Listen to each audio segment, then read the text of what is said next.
کہ ابھی کسی ایک لڑکے نے اپنی 6-7 ماہ کی جو ہے وہ بیٹی کو قتل کیا ہے. اب اس کی وجہ سے لوگوں کی مختلف رائے ہیں کہ ایسا کرنا غلط ہے، صحیح ہے، کیوں کیا، نہیں کرنا چاہیے تھا. بالکل نہیں کرنا چاہیے تھا، اور یہ ایکسٹریم لیول کا جرم ہے، گناہ ہے، اور اللہ رب العزت کی ناپسندیدگی کا ذریعہ ہے. بہت بڑا جرم ہے یہ. آپ ایک ناحق جان لے لیں تو اس سے بڑا اور زمین پر کوئی ظلم ہے ہی نہیں، تو ساری انسانیت کو قتل کرنے کے برابر ہے. لیکن یہاں میں کچھ اس طرح کی چیزیں ڈسکس کرنا چاہ رہی ہوں کہ ہم ہمیشہ جاتے ہیں اس چیز کی طرف کہ آیا یہ جرم نہیں ہونا چاہیے تھا، لیکن ہم لوگ یہ چیز کبھی بھی نہیں سوچتے کہ ہوا کیوں ہے. اور اگر اس طرح کی آپ نے آئندہ چیزوں کو روکنا ہے تو اس کے لیے آپ کو کیا کرنا پڑے گا. پہلی چیز تو یہ ہے کہ ہر جرم کی طرف انسان تب جاتا ہے جب اس کی سوسائٹی کی بہت سی چیزیں اس کو پریشرائز کر کے اس طرف لے کر جاتی ہیں. آپ کو کافی پریشرائز کیا جاتا ہے بہت سی چیزوں کے لیے. جرم کے پیچھے ایک انسان نہیں ہوتا، بہت سے انسان آپ کو دھکا دے رہے ہوتے ہیں، تب جا کر آپ جرم کرتے ہیں. تو ابھی یہ چیز تو کسی کو بھی نہیں پتا، اور کوئی اس چیز کو ڈیفائن بھی نہیں کرنا چاہے گا کہ جرم کے پیچھے کی وجہ کیا ہے یا ایسا اس نے کیوں کیا ہے. مطلب عورت کی اتنی بھیانک پکچر اس کی آنکھوں کے سامنے کس نے بنائی ہے کہ جس کی وجہ سے اس نے ایک بچی کو قتل کرنا ٹھیک سمجھا. لیکن اگر وجہ بنی بھی ہو تب بھی انسان کو جرم کی طرف نہیں جانا چاہیے. یہی تو آزمائش ہے انسان پر کہ آپ جب سچویشنز میں بند ہو جاؤ، جب آپ کے پاس کوئی علاج نہ رہے، آپ کے راستے بند ہو جائیں، تبھی آپ کو حکم ہے کہ آپ صبر کریں، آپ اللہ کے حکم کا، اللہ کے نئے راستے کا انتظار کریں. اس وقت آپ کو کوئی غلط فیصلہ نہیں کرنا چاہیے. لیکن چونکہ میں نے یہ بات کی ہے کہ بہت سے لوگ اس چیز میں ملوث ہوتے ہیں جو آپ کو جرم تک باقاعدہ دھکا دیتے ہیں، تو پہلی چیز تو یہ ہے کہ وہ لڑکا جوان ہے تو اس نے بچی کو قتل کیا ہے. اس کا مطلب کہ اس کی بھی تو کوئی ماں ہے نا. تو جو اس کی ماں ہے اس نے اس کی کیا تربیت کی ہے. اس کی ماں نے اس کو جنید بغدادی بنانے کے لیے کوشش کی. اس کی ماں نے اس کو حسن بصری بنانے کے لیے کوشش کی؟ نہیں کی. ہمارے معاشرے کی ماں اتنی جسے ہم کہتے ہیں نا کہ ماں کہلانے کے بھی لائق نہیں رہی. میں سب کی بات نہیں کر رہی، میجورٹی میں. ابھی کل پرسوں کی بات ہے کہ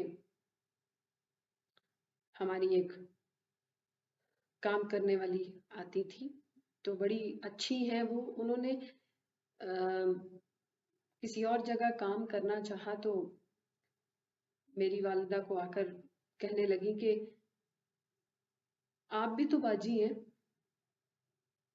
آپ اپنے بچوں کو کام والی کے ہاتھ سے کھانا نہیں دیتی ہیں. یہ تو زیادہ تر مائیں تو اپنے بچوں کو، مطلب ہم تو جہاں بھی کام کرنے جاتے ہیں باجیاں کچھ بھی نہیں پکاتی ہیں، وہ تو اپنے بچوں کو کھانا بھی جو ہے وہ ملازموں کے ہاتھوں سے دیتی ہیں اور پکواتی بھی ہم سے. تو مطلب آپ اپنے کسی بھی رشتے کے لیے کتنا تھک رہے ہیں اور اس تھکن کا آپ کو نتیجہ ملتا ہے.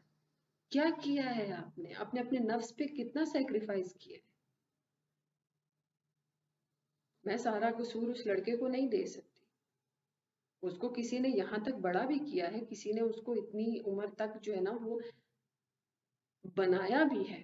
اللہ نے تو اس کو کسی کے گھر پیدا کیا تھا، تو اس کی ماں نے اس کی تربیت میں کیا چیز ڈالی، عورت کی کون سی تصویر ڈالی، تو اس نے بچی کو قتل کیا ہے. اس ساری بات کو کرنے کا مقصد یہ ہے کہ یاد رکھیے جب تک ہمارے معاشرے میں ایک تو ہوتی ہے پڑھی لکھی ماں، پڑھی لکھی ماں نہیں، پڑھی لکھی مائیں بے شمار ہیں، پی ایچ ڈی ڈاکٹرز ہیں، بہت ہیں، there are so many, but پڑھی لکھی ماں نہیں۔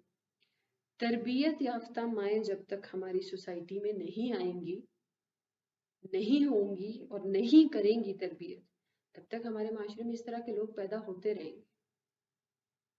اب تربیت کیا ہے؟ یہ بڑا مسئلہ ہے۔ تربیت یہ ہے کہ اب سب سے پہلے تو انسانیت سکھاتے ہیں کہ انسانیت کیا ہے۔ اب اگر اس قتل کو ہم اسلام سے نکل کر دیکھیں تو وہ تو انسانیت کے بھی خلاف ہے نا، انسان کو بلا وجہ نہیں مار سکتا۔ پھر اسلام میں آ جائے تو پھر تو وہ بہت بڑا گناہ ہے، وہ کبیرہ گناہ ہے، اس کا باقاعدہ جرم ہے، اس کے اوپر پھانسی کی سزا ہے، اور جرم کی اللہ رب العزت کے ہاں سخت پکڑ ہے۔ اللہ رب العزت فرماتے ہیں ایک ناحق جان کو قتل کرنا گویا ساری انسانیت کو قتل کرنا، تو اس کا مطلب یہ تو بہت بڑا جرم ہو گیا نا جو اس شخص نے کیا ہے۔ لیکن اب ہم لوگ سوسائٹی کے لحاظ سے اگر ہم آ جائیں تو ہم یہ بات کرتے ہیں کہ ماؤں کو ضرورت ہے کہ وہ تربیت یافتہ ہو، اپنی اولاد کو وقت دیجیے، چاہے آپ غربت میں ہیں، چاہے آپ امیری میں ہیں، چاہے آپ مڈل کلاس ہیں، اپنے بچوں کو باقاعدہ وقت دیجیے، انہیں قرآن اور اللہ کے احکام سے آگاہ کیجیے، انہیں انسانیت سکھائیے تاکہ وہ معاشرے کے لیے ایک فائدہ مند انسان بن سکے۔ نہیں تو معاشرے کو مجرموں کی ضرورت نہیں ہوتی، اور پھر وہ ماں ہی کیا جو مجرم پیدا کر رہی ہے یا مجرم کو پال رہی ہے۔ اگر آپ کے پاس اپنی اولاد کی تربیت کے لیے وقت نہیں ہے تو پھر آپ کس طرح کے ماں باپ ہیں؟ اسپیشلی میں ماں کو اس لیے کوٹ کر رہی ہوں کیونکہ یہ 90% کام ماں کا ہوتا ہے کہ وہ اولاد کی تربیت کرے، اور اللہ نے اس کے ذمہ کام بھی یہی لگایا ہے۔ قیامت کے روز اللہ آپ سے نوکری کا نہیں پوچھے گا، آپ کی پی ایچ ڈی کا نہیں پوچھے گا، اللہ آپ سے پوچھے گا تم نے اپنی اولاد کی تربیت کیا کی، اس پر آپ کو جواب دینا پڑے گا۔ یہاں پر جتنا فوکس ڈگری پر ہے، جتنا فوکس نوکری پر ہے، اولاد پر ہے ہی نہیں۔ اولاد کو کام والیاں سنبھالیں، وہ پالیں، اور اگر آپ غربت میں ہیں، اب غریبوں کے بھی جو غریب لوگ ہیں تو انہوں نے اپنی الگ ایکٹیویٹیز بنائی ہوئی ہیں،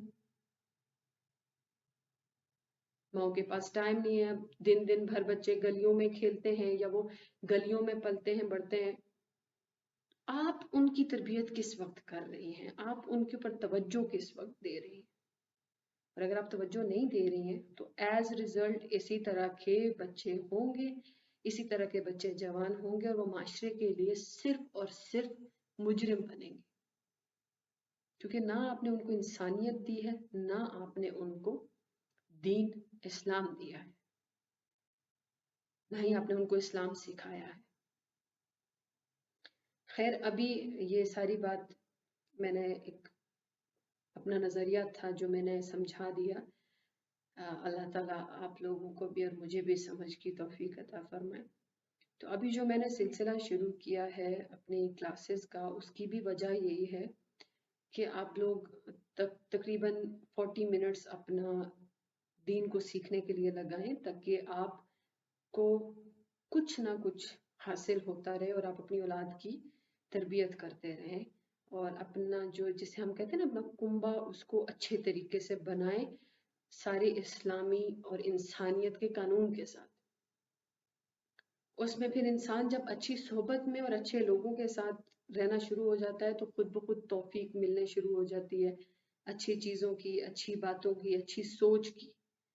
تو وہ اپنا تھوڑا سا مینٹل سٹیٹ چینج کریں۔ آج کل ایسا کوئی انسان نہیں ہے جس کے پاس موبائل فون اویلیبل نہ ہو اور موبائل فون وہ یوز نہ کرتا ہو۔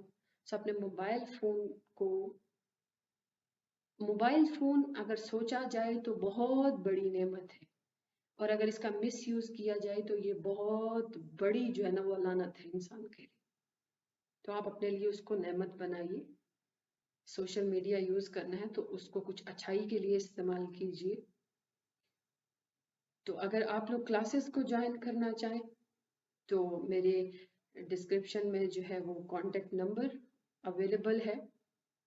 اس کے تھرو آپ اپنے آپ کو جو ہے وہ گروپس وغیرہ میں ایڈ کر سکتے ہیں جہاں آپ کو کلاسز اور لیکچر وغیرہ اویلیبل ہوں گے قرآن کے. میرا مین فوکس اور مین جو میرا مقصد ہے وہ قرآن ہے.